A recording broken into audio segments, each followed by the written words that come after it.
Kumusta mga kapintor? Kumusta kayo dyan mga kapintor? Trabaho na naman tayo mga kapintor. Ang buhay sa ibang bansa, kailangan mag-bonnet kasi yung overspray mapunta sa mukha. Madaot ang bibipis. Madaot. Lalo akong pumapangit. Pasensya na mga kapintor, Bisaya kasi ako. Yung Bisaya ko. Yung Tagalog ko pala. Okay mga kapintor. Trabahoin natin itong Tacoma truck. May damage dito sa bedside niya. Yun yung gawin natin. Yun yung gawin ko ngayon pala. Ay, trabaho ang buhay sa ibang bansa mga kapintor. Ayun. Ang buhay sa ibang bansa. Ayun.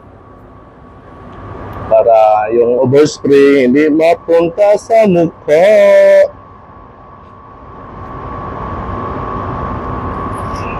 Kumusta kayo dyan mga kapintor? Shout out dyan sa mga pintor sa Cebu, Philippines. Trabaho tayo, trabaho. Maraming binubuhay. Ayun mga kapintor, ipakita ko sa inyo mga kapintor. Ito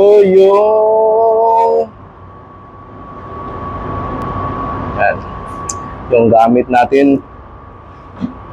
Yan. Yung gamit natin yan. Punasan natin, kuha tayo ng yan. Parts yan, flare yan, flare. Ito. May dyan.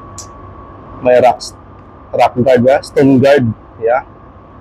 May stone guard dyan. Ginawa na sa prepper ko. Yun, galing ko sa body side. That's why. Alright. Yan lang yung damage niya sa bedside. Ayun. Mga kapintor. Ayun.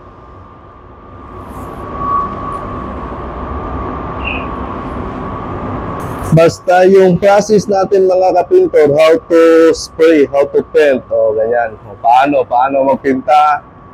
Ganyan lang. Parehas lang din yan mga kapintor. Basta sundan nyo lang ako, makakuha. Yan. Basta review nyo lang yung mga videos ko, makakuha kayo ng idea mga kapintor. Yan lang ang buhay. Punasan natin, ibablo natin muna yung mga dust niya.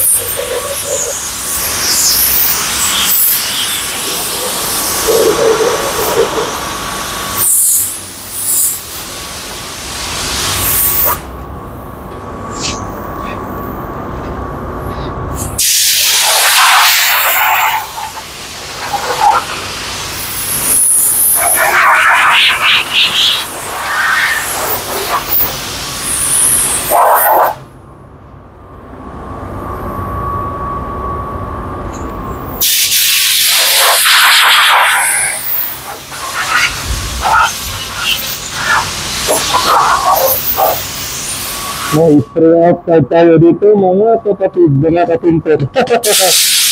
Yun, spray outside natin yan.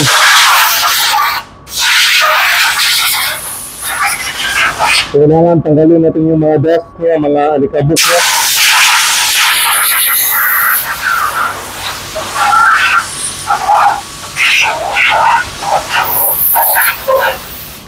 Kasi pumupunta sa trabaho natin, yung mga alikabok niya.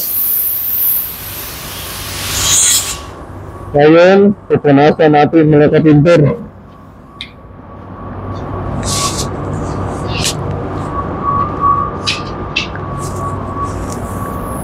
Pabalik, kunin natin ng tubig dito. Pumupunta yung tubig. Yun. Nakakatulong itong tubig mag-hold ng dust.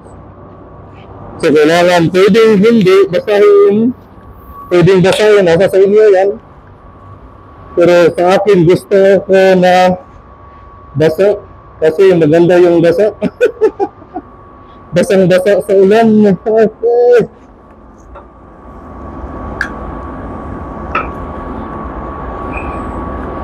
Ayan, pupunasan natin siya ng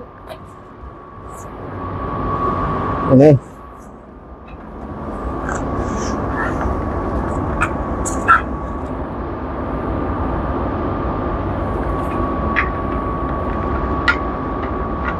Yung water bomb na ano, ang punas sa panel niya para maganda. Ayan. Para yung mga grease o waxing grease, natawag nila waxing grease, mga oil ba, matanggal.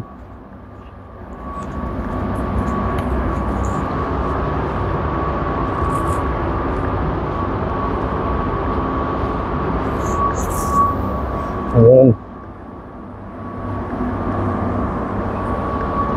Una natin gawin mga kapinter, mag-sealer tayo nito. Kasi primer ito, nilihan ng prepper ko. Pero kailangan natin na mag-sealer kasi para maganda yung resulta.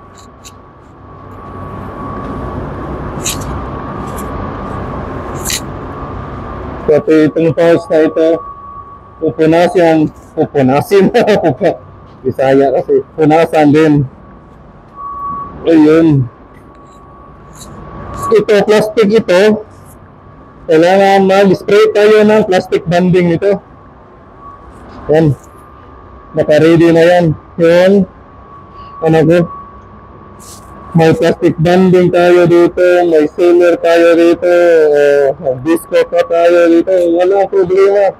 Kompleto tayo mga kapinter. Ayun. Kailangan kompleto talaga yung mga naka-ready na para mamaya diretso-diretso na ba. Yan lang mga kapinter. Ayun. Pagkatapos punasan natin mga kapinter, ibublo natin bidatak rag. Kailangan malinis talaga yung gawa natin para walang problema mamaya.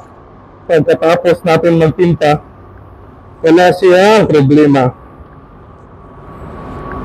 So kailangan palagi tayong linisan natin talaga.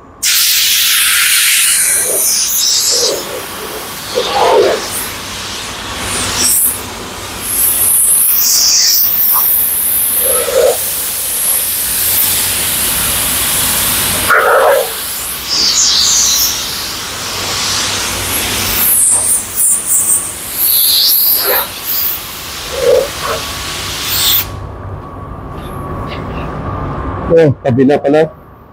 Meron pa sa kabila. Yung flare niya. Sa gilid niya. Ito eh. Sa gilid niya ito ilagay. Kailangan ano din. Para malinis din ha.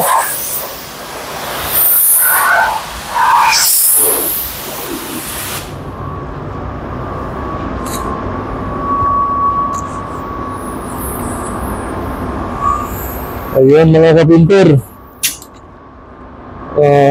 Unahin natin yung plastic banding. Kuha tayo ng plastic banding mga kapinter.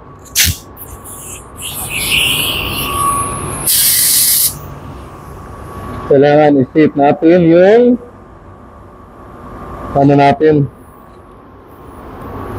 Kasi malakas yung hangin niya. Ito, yung gauge niya, air pressure niya. I-adjust mo. Yeah, ulawi, yung wire, yung fan niya, yung fan niya, yung fan, hangin. Tapos materials niya, yung lumalabas na fluid dito. Adjust natin.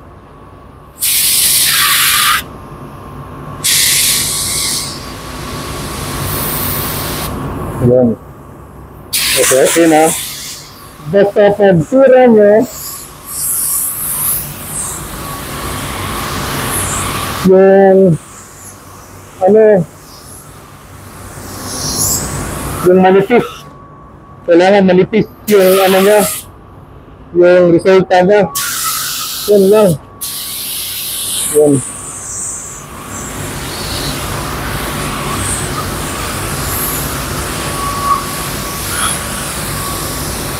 Ayan mga kapintor. Para dumikit yung sealer. Tapos itabi natin ito. Kunin natin yung sealer.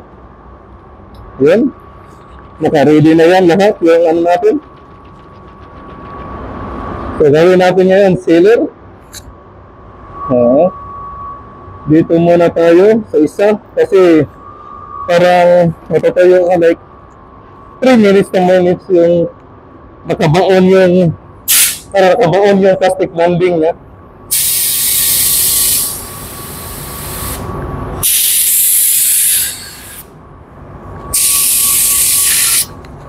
Ayun. So, susulayan natin.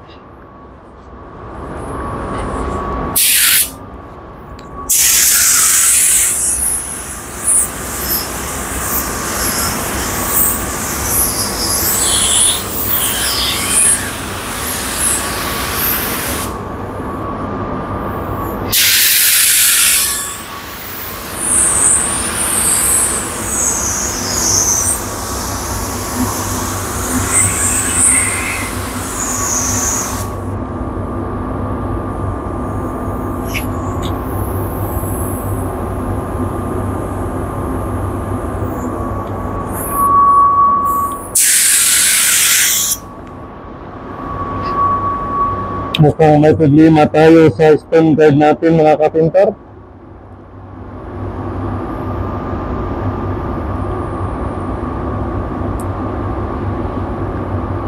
Tingnan natin mamaya kung makukuha ba.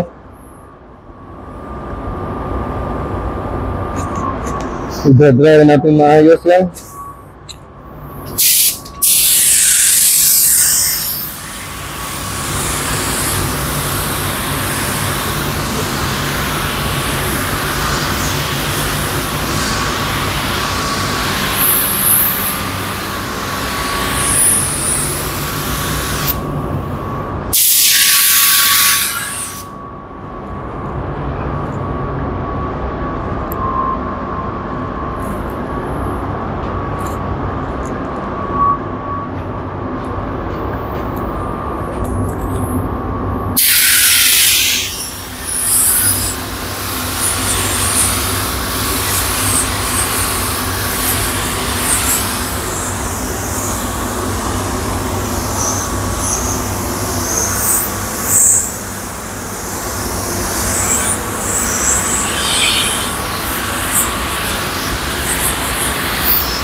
Basta makabil nyo lang lahat yung na primer. Yeah. Okay na yun mga kapintor.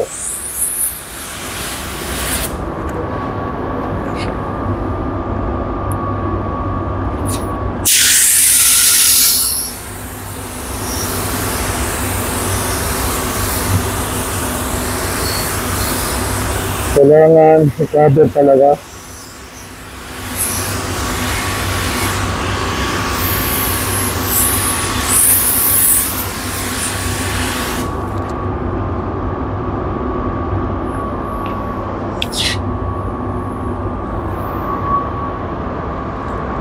Ayun lang mga kapintor.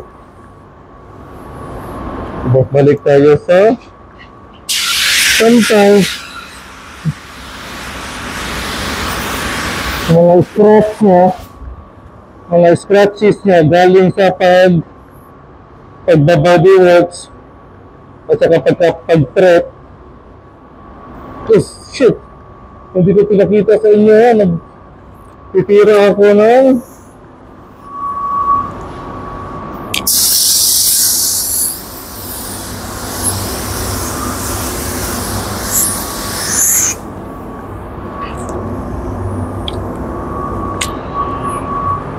basta nag-primer yung primer kanina, nilagyan lang natin ng sealer.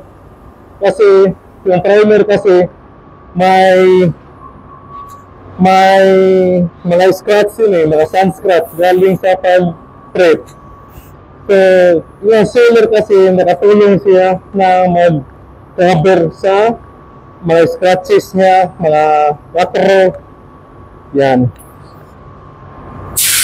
Pero ito, yung parts ito mga kapintor, kailangan mag-sealer talaga tayo. Basta new parts. Yung kulay nito silver, ginamit natin na sealer, kulay gray. Para silver din.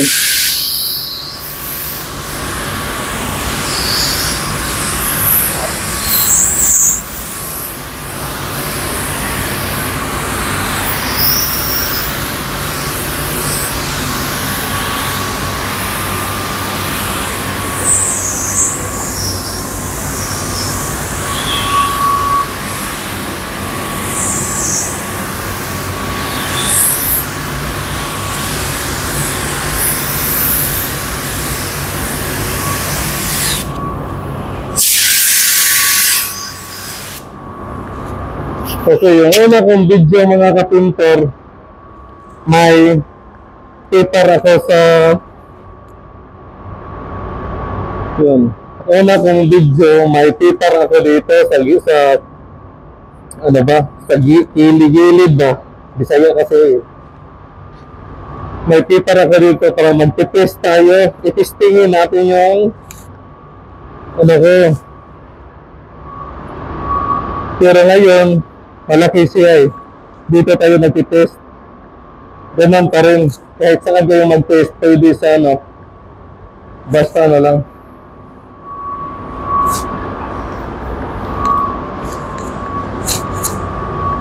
Yan lang mga kapinter. Basta una, linisin, primer, yung primary area, linisin nyo, tapos magsisealer kayo. Yan, magsisealer na tayo. Ano nga?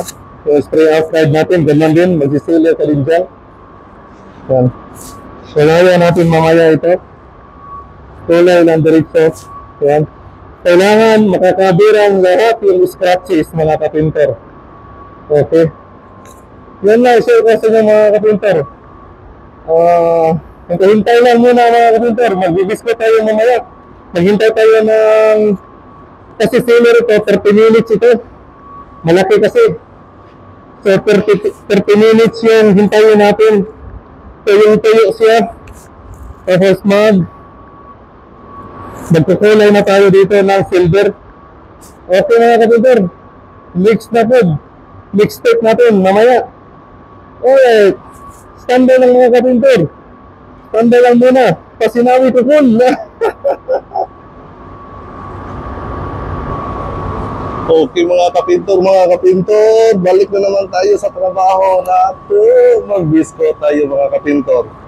Bago tayo mag-biscuit mga kapintor, i-check muna natin yung may malaki bang dust, may pwede bang isasandingan natin. Kasi pag malaki yung dust na dumadapo dito sa panel natin, pwede natin sandingan or itakrag. Pero ngayon, malinis siya. Walang problema. Tuyo na yung sealer natin. Yung ano na yun, clear na yun, pwede nang okay na yan. Automatic na yan kasi maliit lang na yan. Dito lang yan mga kapintor. Walang problema yan. So dito ako nagpo-focus.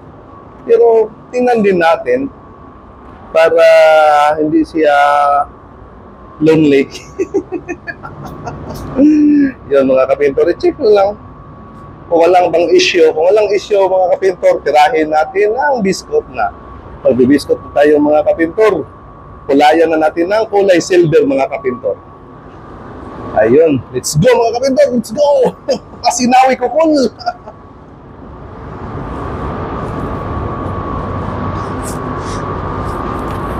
Ready na yung biscuit natin. Kasi naka-ready na yung pinina. I-mix din ng konti. Konting mix lang. Kasi natutulog siya eh.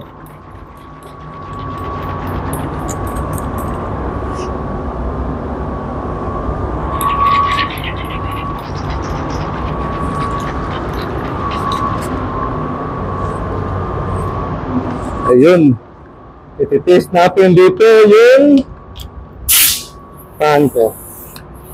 Yung spray gun ko.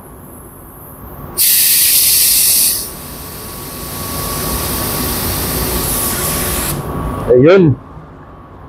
Una natin tirahin mga kapintor. Yun. Ayun. So, basta unahin natin yung mga maliliit. Lalo na yung spray outside natin. Ayun. Ito. Tirahin natin yan. Kasi may dumadapo.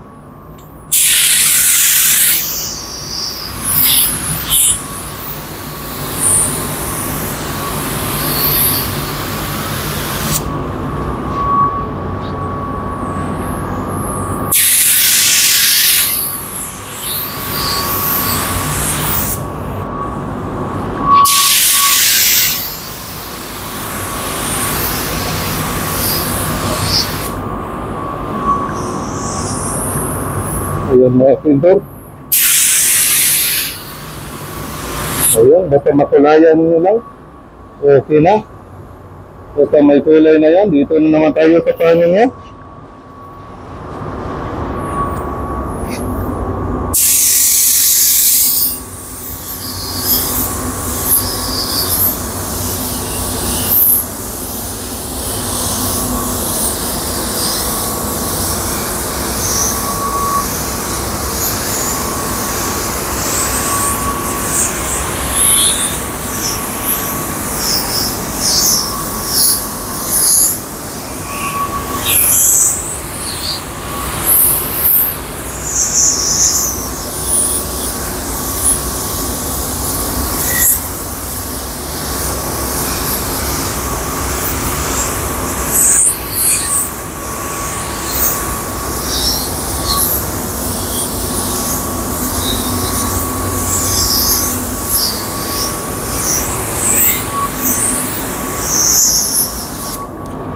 Ayun na kapintor.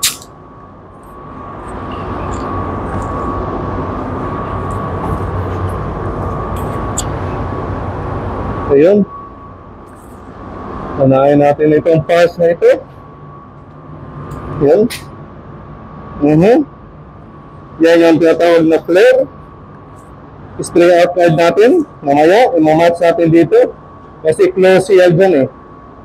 Dito, walang problema kasi nag-blend tayo. Ayun. Ayun.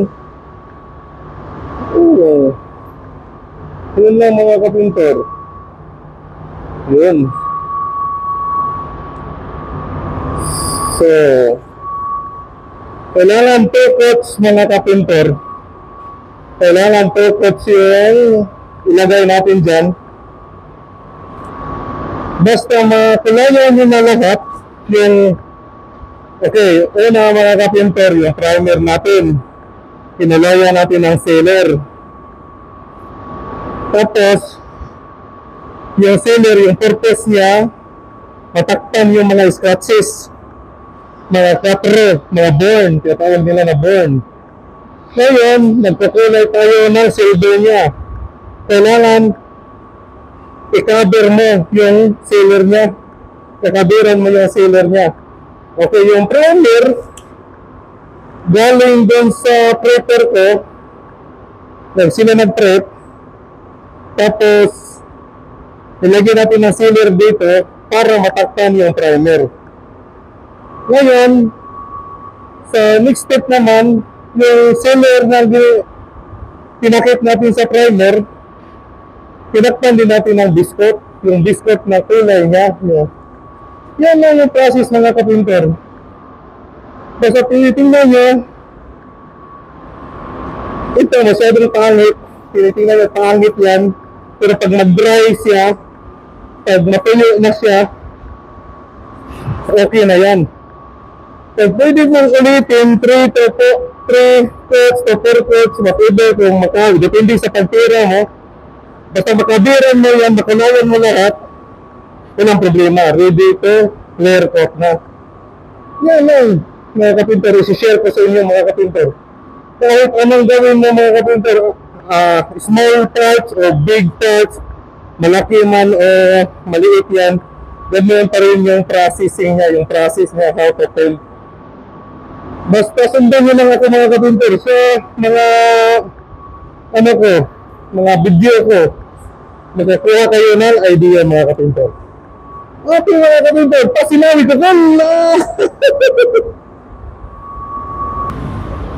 Alright mga kapintor.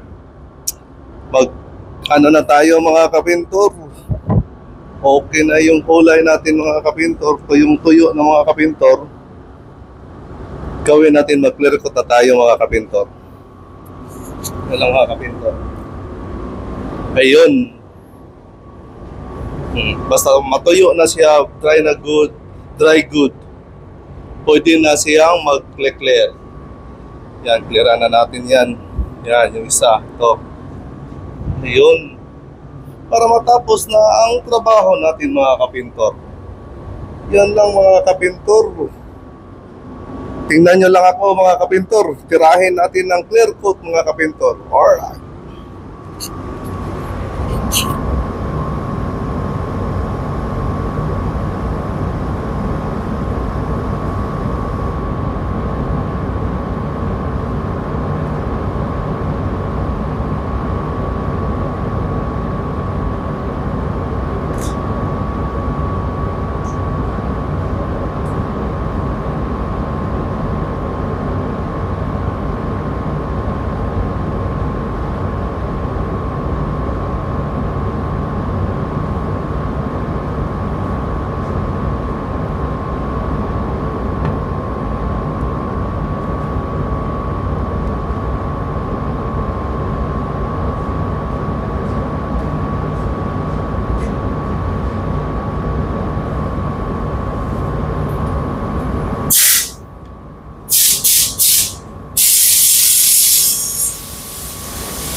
Ayun mga kapintor. Yun. Nag-clear coat na tayo mga kapintor. Basta maganda ang pag-biscuit, walang problema sa clear coat mga kapintor. Kintab na kintab yan. Lalo na pag mag-dry siya. Good quality na yan mga kapintor. Yan lang mga kapintor. Isishare ko sa inyo mga kapintor. Sabi dalawang coat na clear coat. Tapos yan na. Basta sundan nyo na ako.